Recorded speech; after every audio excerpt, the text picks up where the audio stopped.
Are you looking for, well, anything? You might be waiting a while. Hi there, everyone. This is Jeff, and you are listening to Plain English, where we help you upgrade your English with current events and trending topics. If you monitor business news, you know that one thing is trending above all others: the global supply chain, and that is today's topic.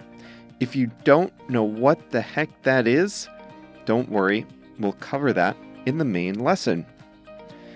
This is lesson number 414, 414, the telephone area code for Milwaukee. JR has uploaded the complete lesson to plainenglish.com/414. The area code isn't important. I just threw that in there. Anyway, we also have an English expression for you today that is stay afloat. And I have a clever quote of the week from a famous American author. Let's dive in.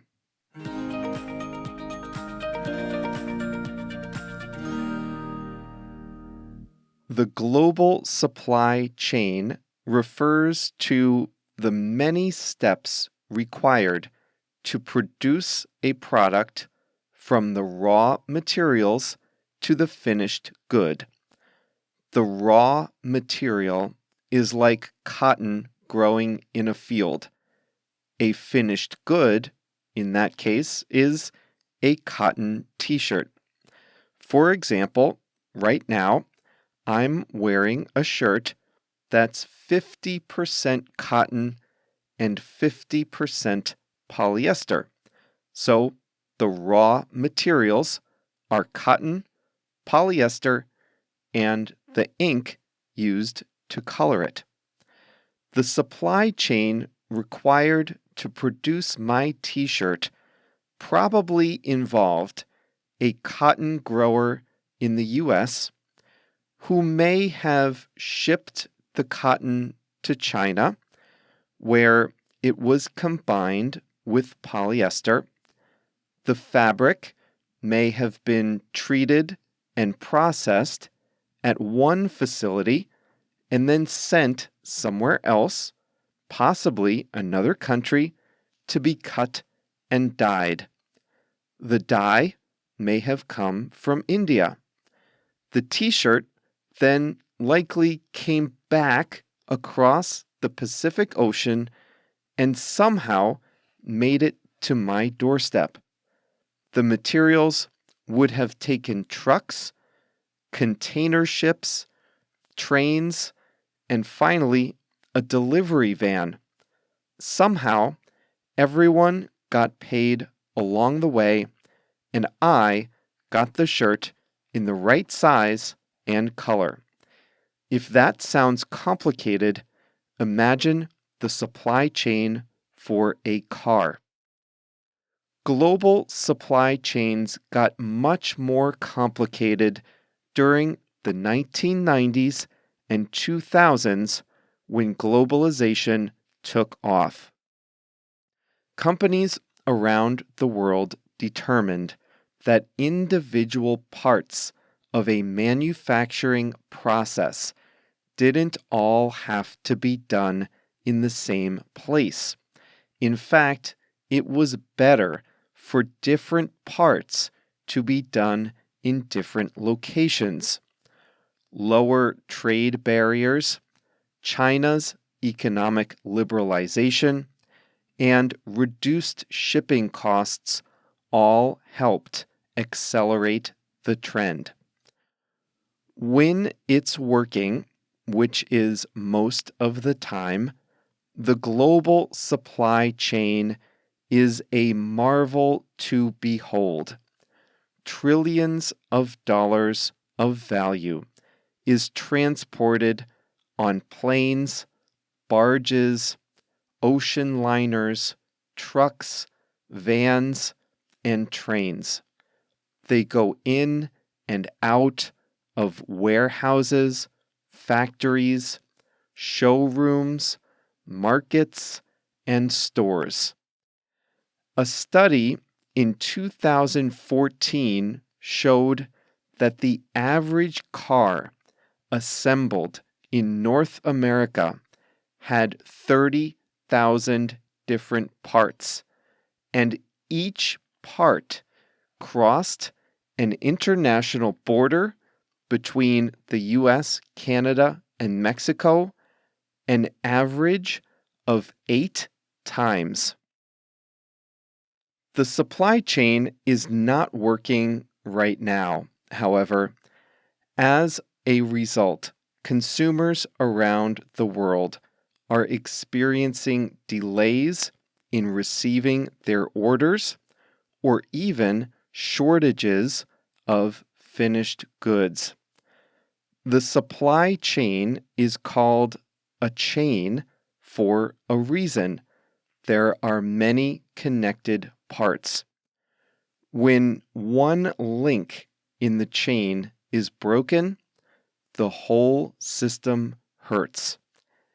And when many links are broken, the system really suffers. That's what's going on now. Parts of the chain are broken, while other parts are just tangled. The coronavirus is partially to blame. During the worst of the lockdowns, demand for some goods was depressed, while demand for other types of goods soared. Fewer people shopped for clothes and cars during the pandemic. Airlines canceled orders for planes. Rental car companies sold their fleets in a panic just to stay afloat. Restaurants stopped ordering equipment for their commercial kitchens. Meanwhile, housebound workers ordered big screens, exercise bikes, speaker phones, and bread makers by the containerful. They also spent a lot of time fixing up their homes. When the lockdowns were lifted, the opposite happened. Consumers, flush with cash from their savings and government benefits, returned stronger than ever. The problem is that the makers of consumer goods could never have anticipated the rapid change in demand, and many found themselves short of critical supplies right when they needed them most. Add to that several additional problems like border controls being much stricter now due to COVID-19, crews on container ships crossing the ocean must undergo rigorous testing and possibly quarantine. Plus, Britain left the European Union, so the UK and its biggest trading partner are navigating new rules. Much of the world's shipping capacity was directed toward producing and distributing a vaccine. A container ship got stuck in the Suez Canal, jumbling global shipping for weeks. Europe and China experienced devastating floods. China is facing a shortage of power, and they've ordered factories to shut down periodically, further snarling global production. A major drought in Brazil has led to a weak coffee harvest, and worker shortages mean fewer people are available to drive trucks in America and Britain. The result of all this is that consumers and businesses alike are experiencing shortages. Shoppers are having a hard time finding durable goods like appliances, cars, and computers, household items like furniture, gardening supplies, and tennis balls, and even staples like toilet paper, coffee, and cooking gas. The White House even warned American consumers of the ultimate nightmare. Parents might not be able to find the toys their kids want for Christmas. Public companies recently reported their third quarter earnings, in which they discussed the money they made and the challenges they face. Home Depot, Walmart, and other big retailers have had to charter their own ships from Asia to America just to get products on their shelves. Whirlpool, the appliance maker, said delays in getting components are holding up production. Home builders said they couldn't get enough windows, pipes, and lumber to build new houses as fast as they would like. Sherwin-Williams is having trouble getting the raw materials they need to manufacture paint. Nike is afraid they won't be able to keep up with holiday season demand for their shoes. ConAgra, a big food manufacturer, said they couldn't keep up with demand either. Things are unlikely to get better in the short run. Everyone now knows that there are shortages of goods, so many companies are ordering more material than they need, deepening the problem and perpetuating the cycle.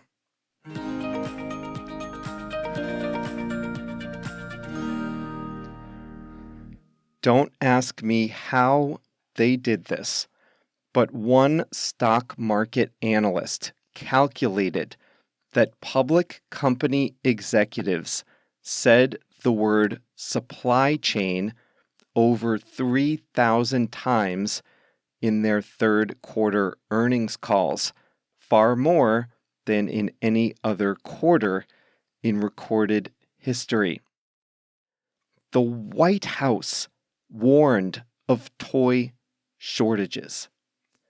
The White House literally warned the American people of toy shortages prior to the holiday shopping season. Toilet paper, furniture, tennis balls, cars, appliances, we can live without that. If we can't get an oven or a microwave, we can always set a fire in the backyard and cook dinner. But prepare yourself now for toy shortages on Christmas morning.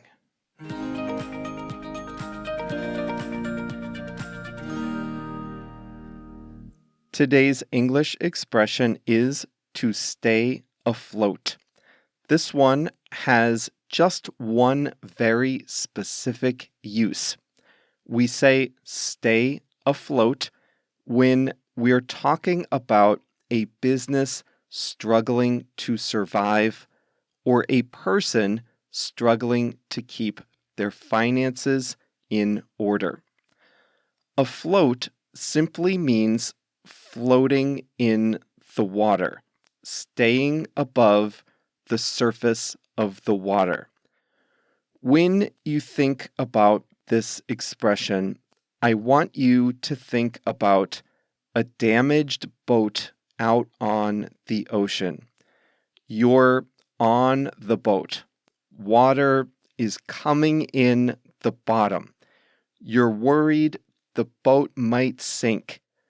Your job is to keep the boat above the surface of the water until help arrives. You're trying to keep the boat afloat above the surface of the water so the boat doesn't sink. That's the image I want you to have in your mind as we talk about stay afloat in a business or personal finance setting. A business that is struggling to stay afloat is not in danger of sinking into the ocean, but of going bankrupt or simply having to shut its doors. During the pandemic, travel ground to a halt. Nobody was flying. Governments gave airlines loans so the airlines could stay alive. Hotels furloughed their staff and delayed payments on their mortgages. But one type of business in the travel sector got no such help: the rental car agencies. With almost nobody renting cars and with high fixed expenses, rental car agencies were in trouble. So they sold off large parts of their fleets just to stay afloat. That means they had to sell a lot of their cars just to stay in business. They couldn't afford to keep all those assets sitting idle as their bills piled up. So they had to sell a lot of cars just to stay afloat. That may have been necessary to stay afloat during the worst of the pandemic, but nobody knew that travel would come roaring back and that rental car agencies would be desperate for cars less than a year later. What did restaurants do to stay afloat? Some of them opened elaborate outdoor patios to serve customers outside. Others switched to a takeout or delivery-only model. Sadly, not every restaurant was able to stay afloat. Some of my favorites have closed, but many restaurants were only able to stay afloat by simplifying their menus, switching to delivery only, and relying on short-term loans. They were able to stay afloat, to keep from closing, only by doing those things. I scanned Google News for examples of stay afloat, and most of them related to businesses. But as I mentioned earlier, you can also use this to describe a person or a family's finances. One article I saw said this: a person was juggling multiple jobs just to stay afloat. That means the person had to work more than one job just to meet the needs of her family. Trying to stay afloat or struggling to stay afloat is not the same thing as just going through hard times. It's not the same as stretched thin, for example. When you're struggling to stay afloat, there is a real possibility that you might not make it. If a business is struggling to stay afloat, there is a real danger that the business might have to shut down or go bankrupt. If a family is struggling to stay afloat, there is a real danger that they might lose their house or be forced into bankruptcy.